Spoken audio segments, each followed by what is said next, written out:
Now we come to the karma, no? The individual karma, collective karma. What is it and how can we work with it to contribute to a better world? We may be familiar with the idea of karma on a personal level, but what about in the context of a larger community? Karma is the eternal law of cause and effect. Karma is generated with every thought, word, act, and indeed, it can reach into any aspect of life. Newton's third law: for every action, there is an equal and opposite reaction. So, for a good action, there is a generally equal in magnitude good action coming back to you. For a bad action, likewise. So, to stop the chain reaction, the only thing we can control is ourselves only in the soul level. You can bring out the change only in the soul level. Yes, nothing else. Not in technology, not in economy, not in politics, not in religion. Only soul can undo. I know. I know. Collective karma. This is what I am telling.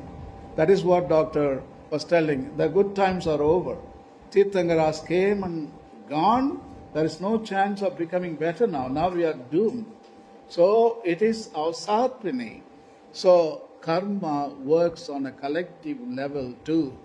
Collective karma means a group of people sharing the same karma. There is the collective karma of race, of nations, and there is the collective karma of the world. 8 billion people karma right now is doomed. Collective karma is part of life because this is how we learn to work together in an organized and productive way. It's people working together who produce civilizations with their various cultures and societies. All the great achievements of humanity are the result of cooperative efforts. Some of our brightest movements have occurred on a collective level and some of our darkest as well.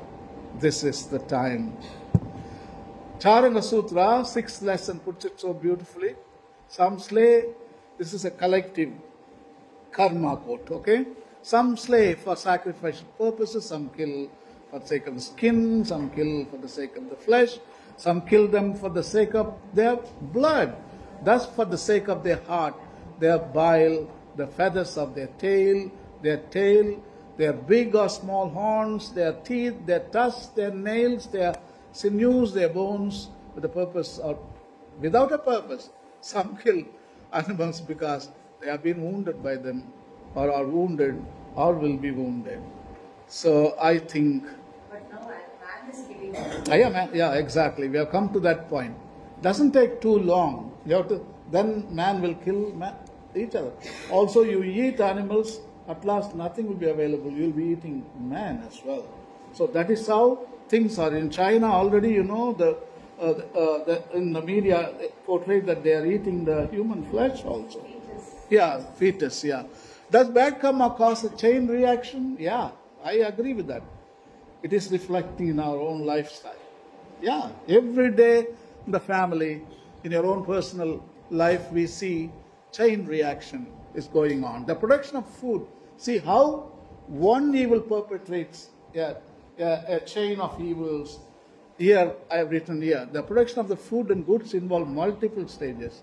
From the stage of planning to the stage of execution, aram and sambharam. It starts with an idea followed by implementation and execution using time, natural resources like land, air, water, and simultaneously causing harm to other life forms in every stage of execution. And the expansion of such activities, every life form, from 1 sense being to 5 sense beings, are caused harm, and in most cases are killed in obtaining these products. For example, forests are cleared for rearing farmed animals. Due to deforestation, various plant, insect, and animal species are killed. Many insects, animals, and birds are left homeless, and various species over the last few decades have gone extinct. Look at the chain reaction. For one action, there is a reaction, multiple. By the way, greenhouse gases, It's all collective karma. It could be argued that red meat and dairy have a much higher footprint because its emissions are dominated by methane, a greenhouse gas that is much more potent but has a shorter lifetime in the atmosphere than carbon dioxide. Methane emissions have so far driven a significant amount of warming, with estimates ranging from around 23% to 40%. It used to be only 15% some 20 years ago. Now it's reaching almost 50%. The greenhouse gas methane is responsible for the climate change. That's very dangerous. See the graph? Methane is the biggest problem, but it is short-lived in the atmosphere. That's a good news. Carbon dioxide lives for 100 years. Methane lives only 22 days and it disappears. But still, we are putting so much of heat. The issue of water is another problem because of meat eating. The poultry, the beef farms are using so much of water. This is the graph. Look at the beef, lamb, goat, pork, rabbit, chicken. All of them are water depleting farms. Nothing else. For 1 pound of meat, you are wasting how many gallons there? See there? 1,000? 1799 gallons of water in order to produce 2 pounds. 1 kilogram is 2 pounds. Here is 1 pound. So 2 pounds is 1 kilogram. For creation of 1 kilo, double, you have to double up. You have to double up, and that is the emissions what we are making here. Water is used, yeah, exactly. This is the emission here. We are the beef industry and the lamb industry. They are the biggest polluters on the planet. That's why United Nations have started some 10 years ago a campaign called No Meat, No Heat. As we see in these graphs now, methane emissions are large for beef and lamb. This is because cattle and lamb are what we call ruminants. In the process of digesting food, they produce a lot of methane. If we remove methane, their emissions would fall by around half. It also matters a lot for dairy production and a reasonable amount for farm shrimps and fish. Acharanga Sutra, he who ingests these animals does not comprehend and renounce the sinful acts.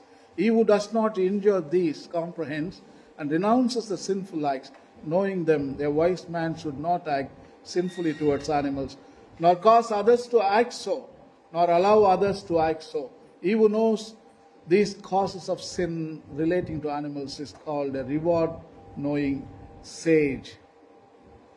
Proverbs in the Bible, a righteous man regards the life of his beast, but the tender mercies of the wicked are cruel. The Isaiah puts the same thing. Again, the good times are coming out. Utsarpini is coming. Okay, people who continue. Sorry, that is later, I have to say.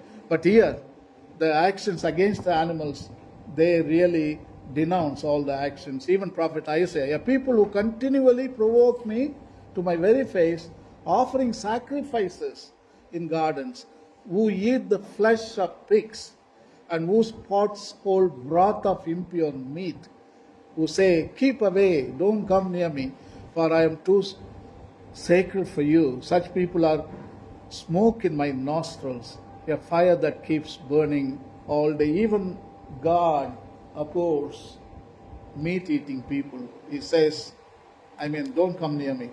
I hate you. World hunger can be solved with vegetarian diet. See, one non-vegetarian meal is equals to 15 vegetarian meals. So much of grain is fed to animals in order to produce meat and water. So we could feed the whole planet